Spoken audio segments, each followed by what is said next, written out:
മീഡിയാസിലേക്ക് സ്വാഗതം.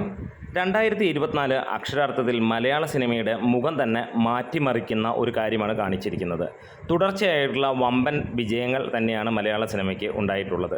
ഇതിനോടകം തന്നെ മനോരമയിൽ വന്ന ഒരു വാർത്തയാണ് ഏറ്റവും ഇടം പിടിക്കുന്നത്. അതിനകത്തിൽ ഏറ്റവും ഹൈലൈറ്റ് ആയിട്ടുള്ള കാര്യം വേറെ ഒന്നുമല്ല, മമ്മൂട്ടി നായകനായി എത്തിയ ഭ്രമയുഗം എന്ന സിനിമയുടെ കളക്ഷനെ കുറിച്ചുള്ളതാണ്. അതിൻ്റെ ഫൈനൽ കളക്ഷനായിട്ട് പുറത്തുവിട്ടിരിക്കുന്നത് 85 കോടിയോളമാണ്. 48 ദിവസങ്ങൾ കൊണ്ട് സിനിമ നേടിയത് 85 കോടി എന്നാണ്. സംവിധാനം ചെയ്തിരിക്കുന്നത് രാഹുൽ സദാശിവൻ. താരങ്ങൾ മമ്മൂട്ടി, സിദ്ധാർത്ഥ് ഭരതൻ, അർജുൻ അശോകൻ. അതെ, ഇവിടെ അഭിനയത്തിൻ്റെ കാര്യം നോക്കുവാണെങ്കിൽ ഏതൊക്കെ സിനിമ വന്നു കഴിഞ്ഞാലും മമ്മൂട്ടിയെ വെല്ലാൻ ആളില്ല എന്നുള്ള ഒരു കാര്യം തന്നെയാണ്. മറ്റ് മലയാള ചിത്രങ്ങൾ നോക്കുകയാണെങ്കിൽ 220 കോടി 41 ദിവസങ്ങൾ കൊണ്ട് നേടി ചിദംബരം സംവിധാനം ചെയ്ത മഞ്ഞുമ്മൽ ബോയ്സ് ഒന്നാമത് നിൽക്കുന്നു എന്നുള്ളതാണ്. താരങ്ങളായി നിൽക്കുന്നത് സൗബിനും ശ്രീനാഥും ബാലുവുമൊക്കെയാണ് എന്നുള്ളതാണ്. പ്രേമലു എന്ന ചെറിയ സിനിമ വന്ന് വലിയ വിജയം കൊയ്തതും 2024 ഫെബ്രുവരിയിൽ തന്നെയാണ്. 135 കോടിക്ക് മുകളിലാണ് 54 ദിവസം പിന്നിട്ട ഈ സിനിമ നേടിയിരിക്കുന്നത്. സംവിധാനം ഗിരീഷ് ഏടിയും. താരങ്ങൾ നസ്ലിൻ, മമിത ബൈജു, സംഗീത് പ്രതാപ് തുടങ്ങിയവരാണ്. പിന്നീട് എബ്രഹാം ഓസ്ലർ എന്ന ജയറാം സിനിമ 40 കോടിക്ക് മുകളിൽ കയറിയ മറ്റൊരു സിനിമയായി മാറുന്നു. 2024 ആദ്യ വമ്പൻ വിജയമായി മാറിയ സിനിമയാണ്. സംവിധാനം ചെയ്തിരിക്കുന്ന മിഥുൻ മാനുവൽ തോമസ്. താരങ്ങൾ ജയറാം, മമ്മൂട്ടി, അനശ്വര രാജൻ എന്നാണ്. ആടുജീവിതമാണ് അവസാനം ഈ ലിസ്റ്റിൽ നിൽക്കുന്നത്. വേറെ ഒന്നുമല്ല, വെറും 8 ദിവസം കൊണ്ട് 90 കോടിക്ക് മുകളിലാണ് സിനിമ നേടിയിരിക്കുന്നത്. മനോരമ ഈ ഒരു വാർത്ത ചെയ്യുമ്പോൾ 6 ദിവസം കൊണ്ട് 65 കോടിയായിരുന്നു ഈ സിനിമയ്ക്ക് നേടാൻ കഴിഞ്ഞ. സംവിധാനം ബ്ലസി. താരങ്ങൾ പൃഥ്വിരാജ്, അമല പോൾ, ഗോകുൽ തുടങ്ങിയവരാണ്.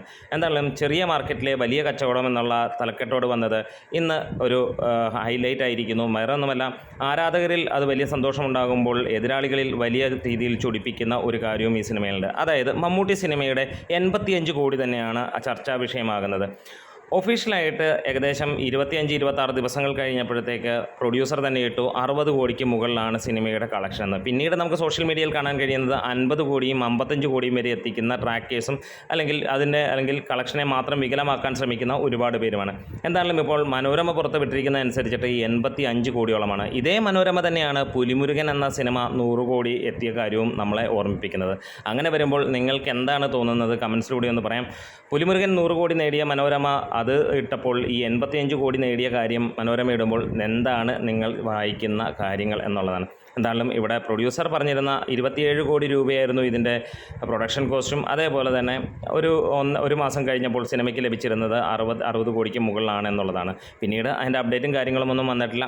എന്തായാലും നിങ്ങൾക്ക് കമൻസിലൂടെ ഒന്ന് പറയാം. ഇവിടെ മലയാള സിനിമയുടെ മുഖമുദ്ര തന്നെ മാറ്റി എഴുതുകയാണ് ഈ 2024 എന്ന് പറയാം. ഭ്രമയുഗത്തിൻ്റെ ഫൈനൽ കളക്ഷനായിട്ട് വന്നിരിക്കുന്നത് ഇപ്പോൾ 85 കോടിയും. അപ്പോൾ നിങ്ങൾ ഇത് വിശ്വസിക്കുന്നുണ്ടോ, അല്ലെങ്കിൽ നിങ്ങൾക്ക് എന്താണ് തോന്നുന്ന കാര്യങ്ങൾ അതെല്ലാം ഒന്ന് കമൻസിലൂടെ പറയാം. ഒരു കാര്യം നമുക്ക് ഉറപ്പിക്കാം, അഭിനയത്തിൻ്റെ കാര്യങ്ങൾ ഇത്ര ഗംഭീര സിനിമകൾ വന്നാലും എത്ര ഗംഭീര സിനിമകൾ വന്നാലും മമ്മൂട്ടിയെ വെല്ലാൻ ആളില്ല എന്നുള്ളതാണ്. ഇന്ന് കാണുന്ന അല്ലെങ്കിൽ ഇത്രയും സിനിമകൾ കണ്ട എല്ലാവരും ഒരേ സ്വരത്തിൽ തന്നെ പറയുന്നു, ഭ്രമയുഗത്തിൻ്റെ ഒപ്പം നിൽക്കാൻ, ഭ്രമയുഗത്തിലെ മമ്മൂട്ടിയുടെ പെർഫോമൻസിനൊപ്പം നിൽക്കാൻ വേറെ ഒരു സിനിമയും ഇല്ല എന്നുള്ളതാണ്. നമ്മുടെ വീഡിയോസ് ഇഷ്ടമെങ്കിലും സപ്പോർട്ട് ചെയ്യണം. Great medias.